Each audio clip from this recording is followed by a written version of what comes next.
धन्यवाद के बारे में बात करेंगे। धन्यवाद देने के लिए हमारे पास बहुत कुछ है। सांसें हैं, स्वस्थ शरीर है, स्वस्थ आंखें हैं, स्वस्थ कान हैं, स्वस्थ हाथ पैर हैं और स्वस्थ हमारा हृदय है, जिसके लिए हम शुक्रिया कर सकते हैं।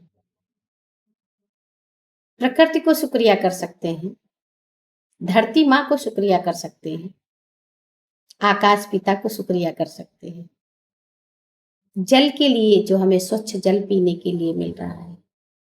बाकी कई देश ऐसे हैं, प्रदेश ऐसे हैं जहाँ पे स्वच्छ और साफ जल नहीं मिलता है। हम उनमें से भाग्यशाली हैं कि हमें स्वच्छ जल पीने को मिल रहा है, स्वच्छ जल नहाने के लिए मिल रहा है। ये धरती हमें बहुत कुछ दे रही है। सच किसी ने कहा है कि धरती सोना उगलती है।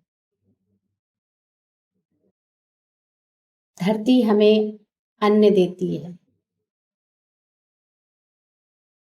जिसे खाकर हमारा शरीर स्वस्थ रहता है। कभी हम लोगों ने शुक्रिया किया धरती माँ? आकाश पिता को शुक्रिया करिए जिन्होंने हमको थाम रखा है। पेड़ पौधों को शुक्रिया करिए जिससे हम बहुत कुछ प्राप्त करते हैं। उसमें से है ऑक्सीजन, फल फूल, लकड़ियां। शुक्रगुजार हो जाइए।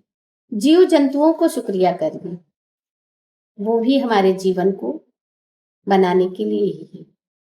परमात्मा ने जिन जिन चीजों की रचना की है प्रकृति में, ब्रह्मांड में, वो सब हमारे लिए है और हम उनके लिए। इसलिए हमें हर एक चीज की शुक्रिया ही करनी चाहिए। जब आप शुक्रिया करेंगे बहुत हल्के हो जाएंगे, जीवन आसान हो जाएगा। यही जीवन जीने की सच्ची कला है। सबका सम्मान, सबकी सेवा, सबसे प्यार। जिस दिन ये ऐसा करना हम सीख जाएंगे, उस दिन हमारे जीवन में दुख तकलीफ कुछ नहीं रहेगा। जीवन बदलना आसान है, जीवन जीना भी आसान है, बस उसे बनाना पड़ता है, क्योंकि कुछ बना बनाया नहीं मिलता। सब कुछ अपने जीवन में अपने कर्मों द्वारा, कर्म जो हम रोज करते हैं, आज जो करेंगे कल उसका प्राप्ति होगी। तो अटेंशन हमें अपने कर्म पे रखना चाहिए, क्योंकि डेली हम जो कर्म करते हैं वही मेरा भाग्य होता है। ना ही परमात्मा हमारे भाग्य को बनाते हैं और ना ही कोई इंसान हमारे भाग्य को बिगाड़ता है। हमारे कर्म ही अपने हैं जो हमारे भाग्य को बिगाड़ते भी हैं और संवारते भी हैं। जब तक हम दूसरों से प्रेम नहीं करेंगे, हमें प्रेम की अनुभूति नहीं होगी। उसमें जरूरी नहीं कि इंसान से ही इंसान प्रेम करे। ब्रह्मांड से प्रेम करे, प्रकृति से प्रेम करे, पेड़ पौधों से प्रेम करे, जीव जंतु पशु पक्षी सबसे प्रेम करे, फूलों से प्रेम करे, क्योंकि प्रेम ही ऐसा शब्द है जिससे जीवन बदला जा सकता है। नफरत से नहीं, कुछ भी नफरत से नहीं मिलता।